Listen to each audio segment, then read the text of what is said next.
You're listening Laugh Out Loud with Dave and JJ.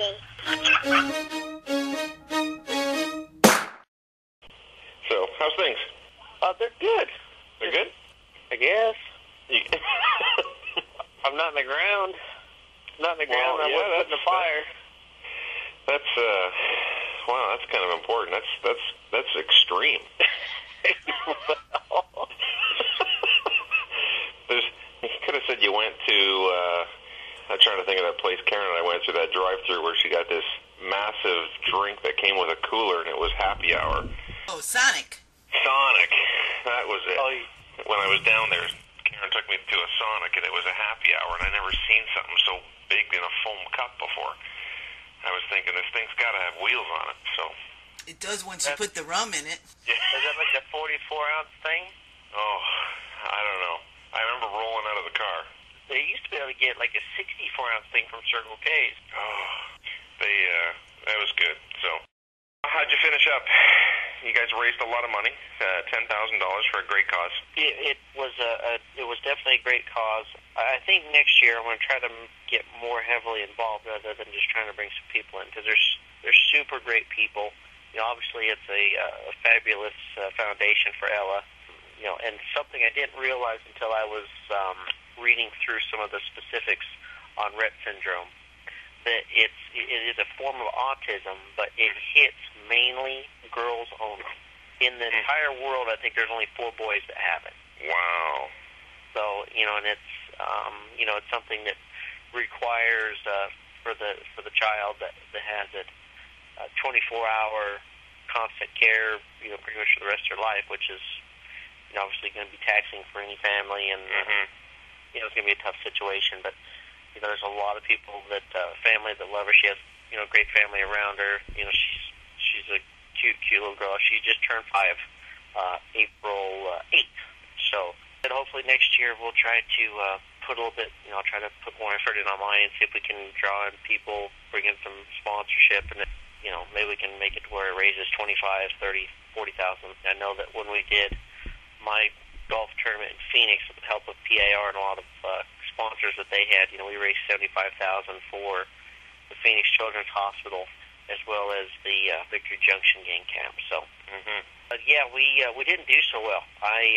Originally Kristen was supposed to play, and a couple friends from here in Charlotte, and they're not real spectacular golfers or guys I normally go golf with on a normal basis. That way I know I can win. So, usually when you go to a 4-man scramble, the team that cheats the most is the team that wins. Right. And because Kristen didn't play, John's partner, his business partner, played with us. So I felt really bad about cheating with, basically the partner of the gentleman that was putting on the golf tournament. Might have been bad. So we didn't cheat, and we were so far out of the running it wasn't even funny. And we used probably 80% of my shots, which is also scary. So for the fact that we were even, I think we were probably par or maybe 1 under for our legal score. But I did feel a little bit better about the way we played, because when we left, Keith had to hurry up and go home to pick up his son. As we were driving the carts back to park and turn in our scorecard, we realized that we never filled out the official scorecard.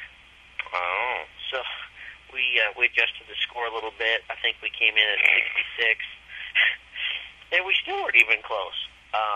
Like I said, I think 54, that's 18 under 1, 57 tied for second, third, and we cheated our way to a 66. And I think Compton's group was a 62, which they played right in front of us.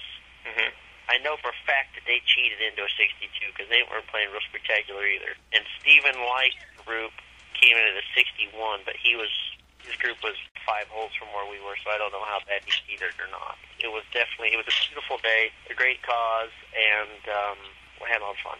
That's good. Okay. To, I guess, get to some questions. A little pressure for you, JJ, but what happened in Texas? I don't know. There was a big wreck with like 18 laps to go in the Cup race. Did you happen to leave the city limits at all, heading towards Texas?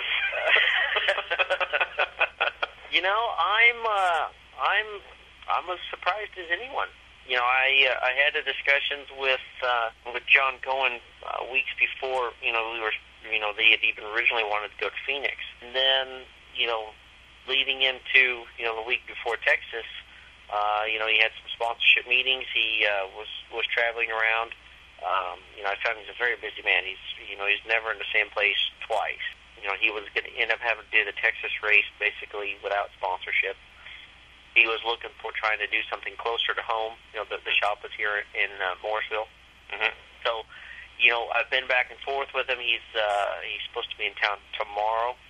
Hopefully I can go sit down and have lunch with him and really just find out exactly what the game plan is, if there is a game plan with him. Right.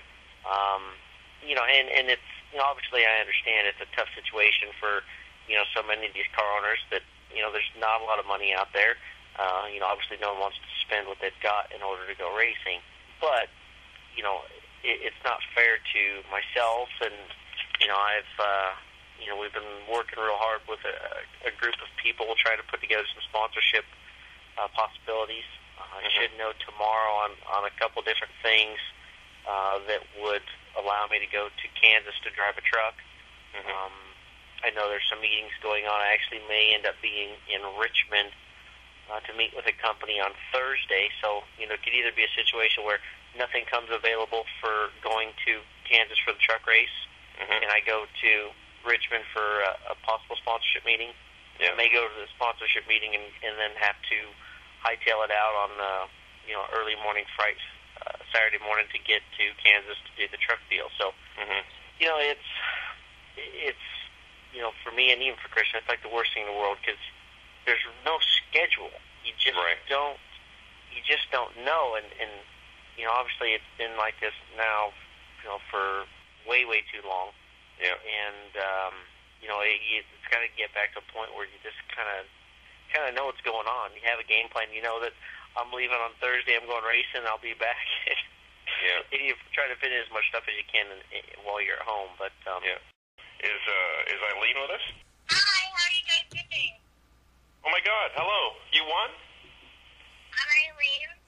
You're caller 98. Cool shoes, I should be. I'm awesome. KHJC 97.7. You are caller 98. What can we do for you tonight? Dr. JJ. Who? Hey. you're gonna hang out. You dialed the wrong number. I'm already nervous enough. Yeah. What's your favorite racetrack out of everything outside of Arizona? Does it matter what series? Any kind of racetrack? Nope, whatever you want, dude.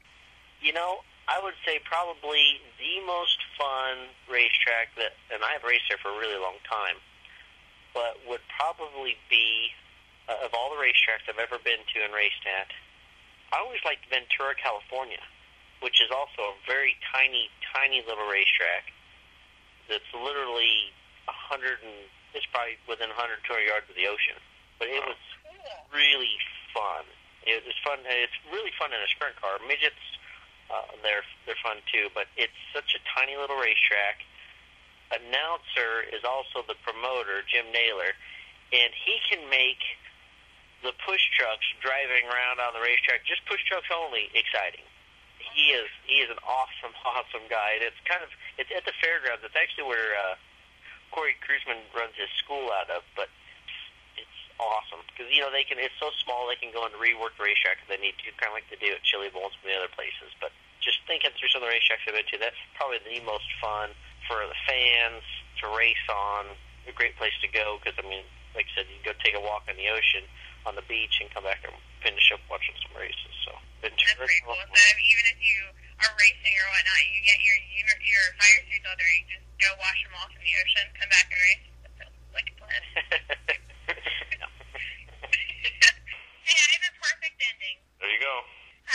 Just want to take a moment just to wish happy birthday to James. He's 24 today. He's a friend of Karen and I, and a welcome to JJ Yeley fan.